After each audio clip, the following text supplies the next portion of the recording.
Hey, everybody.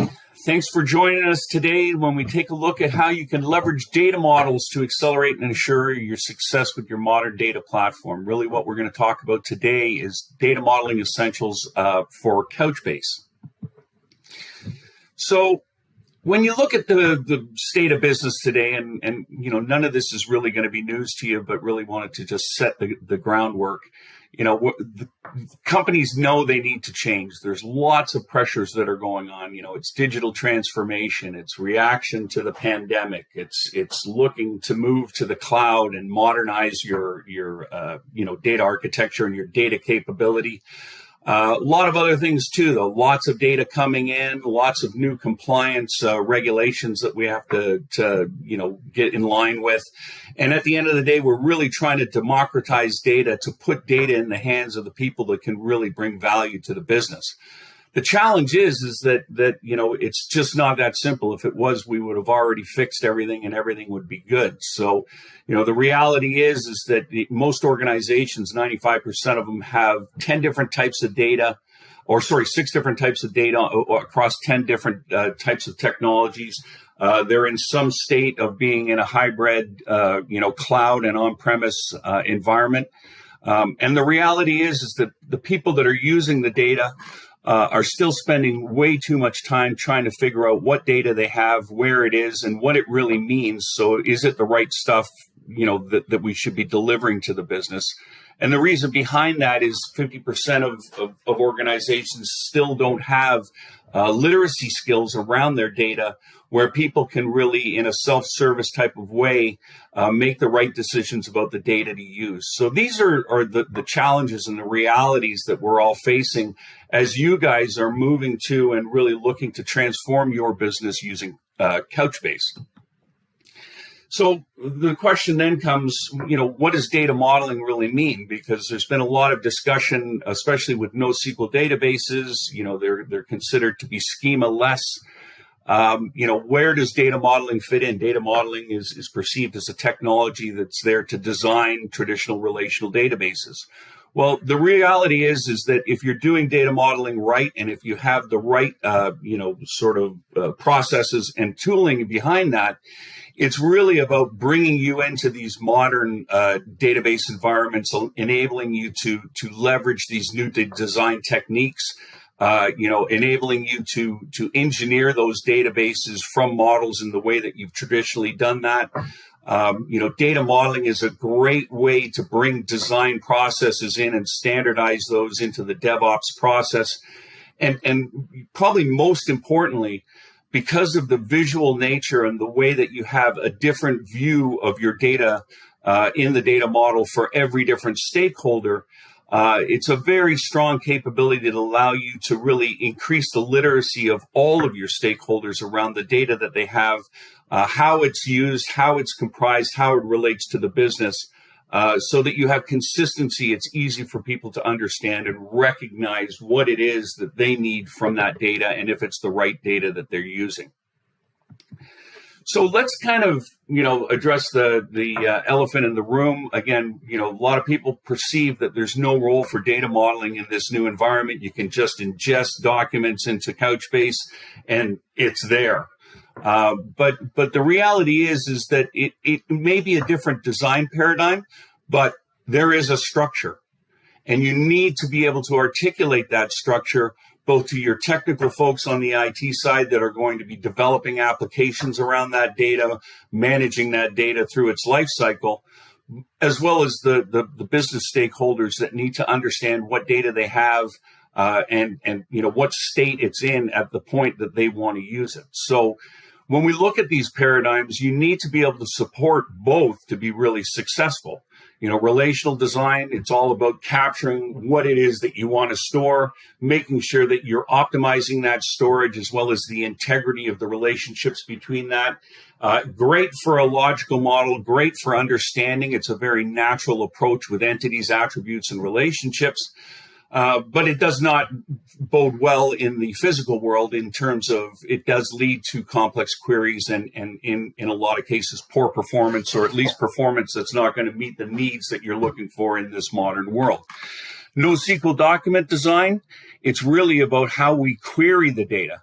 And that's how we build those structures, and then let the power of the platform of Couchbase to manage a lot of the things that we used to manage through that schema. It's really about getting all of the relevant data in places where it can be accessed easily with a high degree of performance and response. So great for querying. So when you look at it, the reality is that they work best together. Relational models are very natural. They're a good foundation for you to collaborate with your business partners, understand their requirements, analyze those requirements, and turn that into a structure that they can understand and see how their data is comprised and how it relates to each other. NoSQL models are there to give you that high performance data store when you put that out in production and you actually start going against that data in many different ways on a constant basis, again, looking for real-time results. And that ability to work with the two together and to be able to move quickly and back and forth is really at the foundation of the value of data modeling.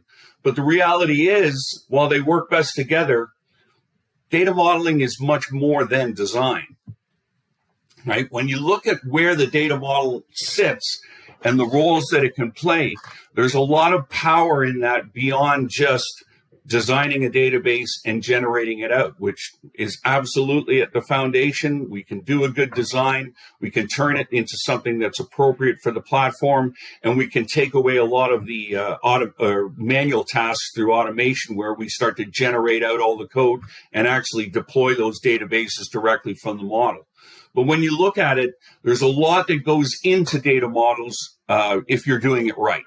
Obviously, business requirements, but there's a lot of best practices out there, industry semantics, things that will allow you to standardize your environment, make it much more consistent and understandable. There's a lot of standards that you've created within your organization in terms of, again, making things consistent, easy to understand, naming standards, data type standards, how you deploy things in your environment that work for you. There's a lot of tribal knowledge, especially with teams that have been working with your organization for a long time. They know about the data. They know about the business. They know about the connection between them. And then, of course, there's the technical requirements of the platforms you have, whether it's a legacy platform or whether it's a new and modern platform like Couchbase. So we go through this modeling process where we make sense of all that and give you those different views, a good conceptual logical model, as well as a physical model of what's going on out there in the database. And then you can feed that. Beyond just generating the database and deploying it, you now have a great deal of information that will help you drive things like data governance. So, classification, classifying your data. What's your sensitive data? What's your sensitive IP? What's personally identifiable data? That can be identified and understood through the modeling process. You can take these models and pass them into environments to start doing your mappings to understand the lineage of your data. Where did it come from? What happened to it on the way? Where is it integrated? Where is it aggregated? It also gives a lot of visibility to folks that are doing data preparation for, data scientists, advanced analytics, so that they can really understand that data and bring the right components together in the right way. And then, of course, folks that are building applications and leveraging this data will be accelerated in the work that they do by being able to truly understand those data structures from multiple perspectives and how those things hang together. So when we look at that, the data model is much more than just a design vehicle. It's really a vehicle to understand your data, document your data, and then reuse that and share that for consistency across all of the other, environments and disciplines that are concerned about that data, whether it's data governance, data management, or, end user data consumption. So, let's start with some of the use cases that we have here.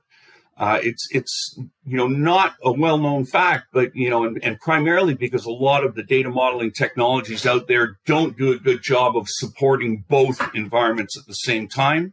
One is a lot of them are very focused on traditional legacy and relational, Some are very much focused on NoSQL only and becoming a good design tool in that environment.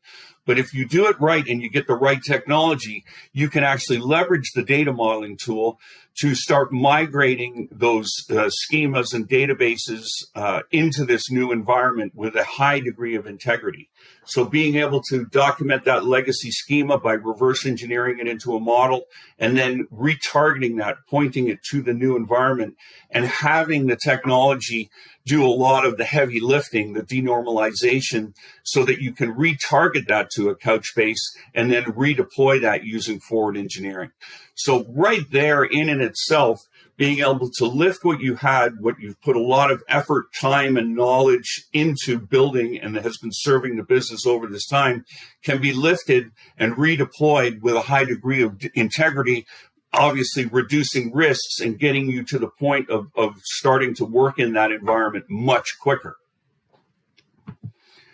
And then once we're in that environment, there's one of the biggest challenges that people face is they do not have the skill sets, and there's a bit of a learning curve as you move to these new environments and these new approaches. So having a tool that's able to depict a structure that works in Couchbase, but then goes well beyond that and really starts to guide you through what it is that you need to build behind that structure. So when you look at some of the things that we support within a Couchbase environment, buckets, primary, secondary keys, indexes, document and view definitions, and all of the data types that are supported. Now you have a guided way to bring people that are used to potentially working in an Oracle or SQL Server, Teradata environment, and allowing them to see what it is that they need to put in place to be successful and get that high performance application out of Couchbase, which is the reason why they went there in the first place. And then, of course, there's the huge time saver, cost saver, as well as, rework saver of deploying directly from the model, having that knowledge of how a visual structure in the model translates into code that can be deployed on your platform. So, data definition language, is huge because, it's one thing to use something like a Visio to visually figure out what data you want and how it hangs together. But then if you have to interpret that and take the time to actually turn that into code, there's a lot of opportunity for error. There's a lot of opportunity for inconsistency. And quite frankly, just a huge bottleneck in terms of getting from that design to something that you can work with, that's deployed, that other people can start building off of. So that forward engineering capability is very, very powerful. And of course, built into our technology, you're getting error checks and auto error checks. You're getting a lot of good things to make sure that when we translate that model into code for Couchbase, that it's good code. It's code that's going to execute properly and be the strong foundation that you want to then start building out all of your business services based on the data that you have in Couchbase. But what about the things that you've already deployed?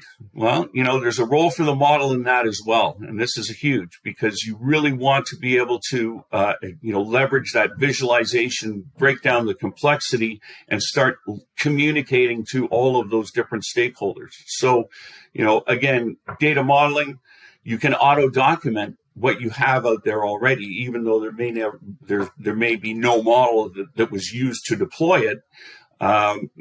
Reverse engineer, capture that structure, capture all of the technical metadata into those buckets of support that we have in the tool, and then apply your standards, naming standards, things like that. It's amazing the amount of time that we spend on integration, no matter what platform you're working on. And the reason behind that is because most of the things you're trying to integrate have been built in silos by separate people using their perspective and their approach to doing that. If you can get something as simple as naming standards where things are named appropriately and one thing is the same as the other, then you can start to leverage a lot of things like, artificial intelligence, machine learning, to start hooking those things together naturally and taking, again, a lot of the heavy lifting out of integration.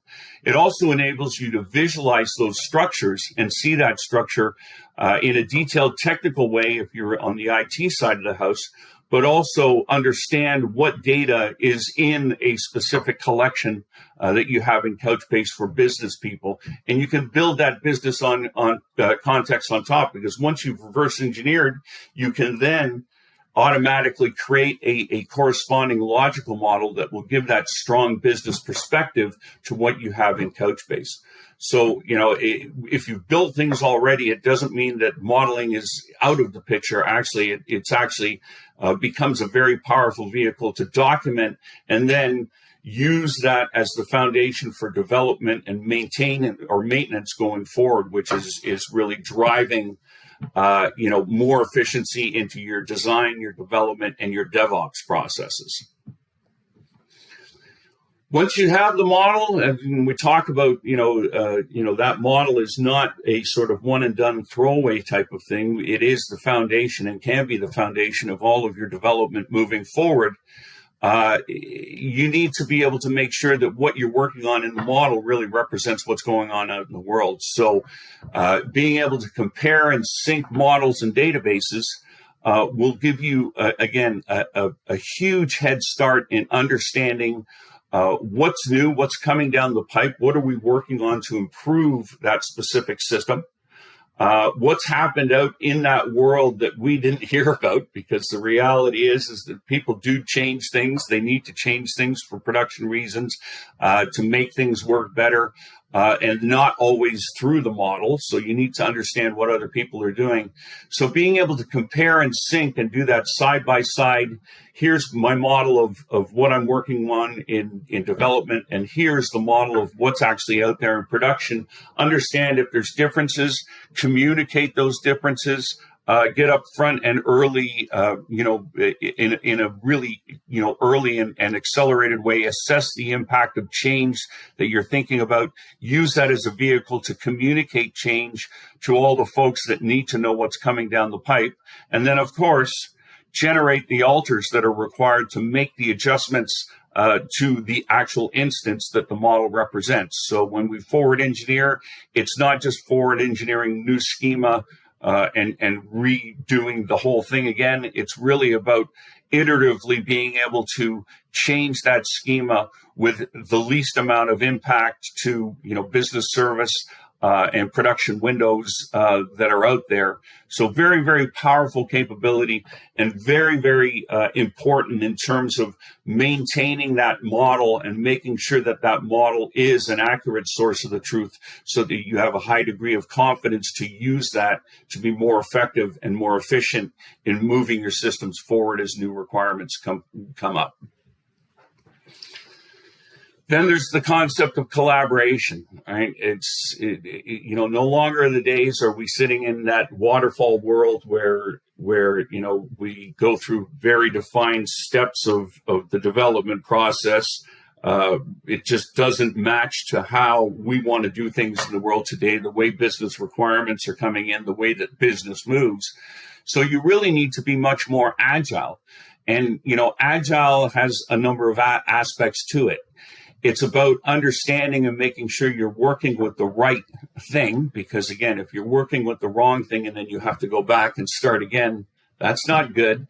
So making sure that you know which versions are the appropriate versions, how you got there, the ability to roll back changes if you need to, but also the ability to have multiple people working on the model in ways that make sense. So managing who has access, how much access they have, what they can change, what they can't change, and then, figuring out and resolving the conflicts that'll come from multiple people working on a model at the same time. And that all happens if you're doing things right by having a strong modeling repository with model management services it becomes that central place so that you know that you're always working on what's current, that you always have access to all of the standards that have been defined so that you have active standards management. You can start to bind those standards definitions so that as the standards change, that's also reflected in the systems that you're modeling. And then, of course, having it all in that place gives you a single point of access to access those models and share them. But, equally important to understand what's going on in your modeling environment and get insights from that so that you can see where you have outliers, which models are tied to standards, which ones are not. What are the models that are being, worked on the most? Who has those models out, and who do we need to make sure they've repatriated their changes before we go to that next step?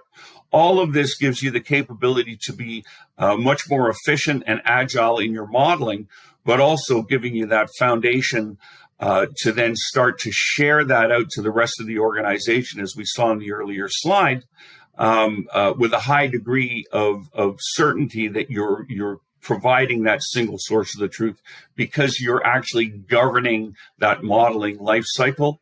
You're governing design and definition of data, and you're connecting that to your larger data governance initiative and capabilities within the organization as well.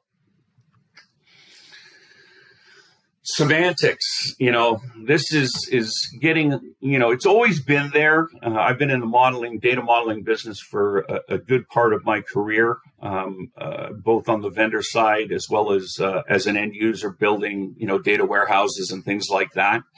And I've never seen a better situation now where we've actually been able to capture a lot of knowledge that goes on by industry, a lot of hard-earned experience, if you will, for folks, and having that documented out there so that you can really use that as a strong foundation to build and modify and sort of make it specific to your organization. So here we're looking at, Microsoft's common data model, where they cover a number of different vertical, industries and an approach to organizing and managing your data, both at the business level as well as at the technical level. And they put a lot of work into the semantics behind that. There's a lot of other good ones as well. There's a lot of vendors that have enterprise and data warehouse models that are very rich in terms of best practices and providing you a structure where it can get you 60 to 70% of the way, and then have you just tuning that. So it's very important to be able to take those things and get them into your environment and across your environment. One of the beauties of Irwin Data Modeling by Quest is that, as the leader for 30 years in data modeling, everybody publishes in an Irwin format because that's what their customers demand. So by using data models, not only are you grabbing those requirements, you're able to capture all of those semantics, put them into a model that you can understand, but more importantly, grab the sections that are appropriate for the work that you're doing and bring that in as part of your documentation. So now you have standardized names and standardized definitions behind that data that can then be reused through that model to make sure that not only does that what's represented in the technical database, it's what's represented in the data governance world, it's what's represented in the business intelligence and analytics world for people that are doing that, for folks that are doing data preparation. Now they can leverage that to really understand and accelerate their time to value in their role in taking that data and bringing value to the business with it. So using a data modeling and all the capabilities I've talked about, which is the ability to document, the ability to compare and synchronize, you can then start sharing that out with a much larger constituency and get the value of all the work that people have done that have come before you to make you much more successful and get to value much quicker using Couchbase. Finally, it's really now where do we and how do we reuse that data model? Because there's a lot of value in that data model that goes beyond designing a database. So again, I've talked about connecting data definition and design with data governance. Again, we have that modeling repository now. All of your models are there. That's where the data modelers access it to make changes. That's where the analysts access them to understand the structure and become more literate. But now you want to push that out into all of the other environments so that they don't always have to keep going back to the data modeling to create, consistency across your environment, as well as reuse that information to accelerate other aspects and other disciplines and initiatives in your organization. So one of the huge ones that we see is we have all of these good definitions. We have naming standards. We have a lot of information around that data that can be used and is required in, say, a data governance environment. So, building out your business glossary of terminology and having it align and be consistent with the metadata that represents the physical data assets that you have. Well, you can pull that right out of the data model if you're using the right data modeling technology and create, candidates for your glossary so that people can go through and approve those things that are consistent with everything that's been built in your environment. It can accelerate your sensitive data discovery and classification, which is a huge part of governance, especially as it relates to data privacy, to data security, avoiding those breaches and attacks, as well as regulatory compliance, because again, you need to know where your sensitive data is, and you need to be able to prove that you have the right processes, capabilities, and protection for that. And again, that starts in data governance, and that drives out of the data modeling process. It really gives people a good view into the pipeline of what's coming, what's changing around our data. When is that changing? Because we can see those models and then leverage those models long before anything's pushed into deployment to, jumpstart and accelerate the job of mapping and integrating that data, understanding the lineage of that data, and making sure that the environments that are consuming that data can see those changes as they're coming. So it's really about aligning data management and consumption data. And then finally, of course, much richer metadata. So, most metadata that we can get from systems is technical. But in the data model, you merge the technical with all of this strong business-oriented metadata, whether it's the industry semantics, your standards, or just tribal knowledge that you're able to capture. And when you can push that out into the data management world, the data consumption world, and the data governance world, everybody's on the same page. It's a much richer description. They can get to, trust in data in a much faster way. And quite frankly, it all starts with that same process that you're using to define and deploy new data structures for the business. So very, very powerful, a lot of reuse in there. And much more value and impact from that data modeling process than just building new data sources. So, to close this off, I think there is a huge role, in fact, maybe even a more important role for data modeling in terms of understanding and deploying in an environment like Couchbase. All right, it's new to the business. It's new to the technical people. It's new to the business people.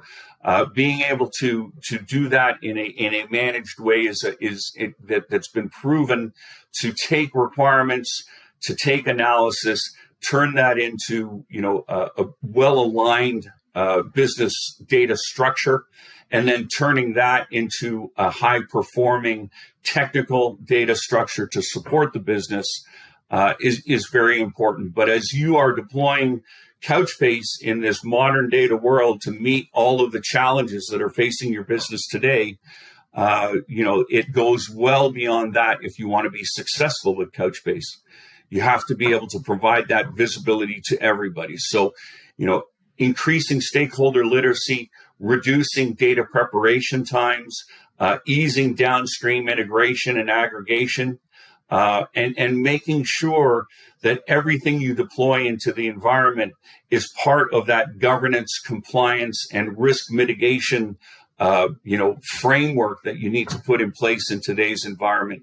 All of those things are very important. So the process, the technology that supports that process is really going to give you a head start with Couchbase, because it's going to allow you to take those resources that have been working on Oracle SQL Server, all the tribal knowledge that they've built up over time, and allow them easily to move over to a Couchbase, to that new design paradigm, that new technology, and really be able to, publish out and have people understand what Couchbase is truly bringing to the table, and making that inflection point as you move to a modern data platform, also the inflection point where you move to a much more modern approach to leveraging data in your organization.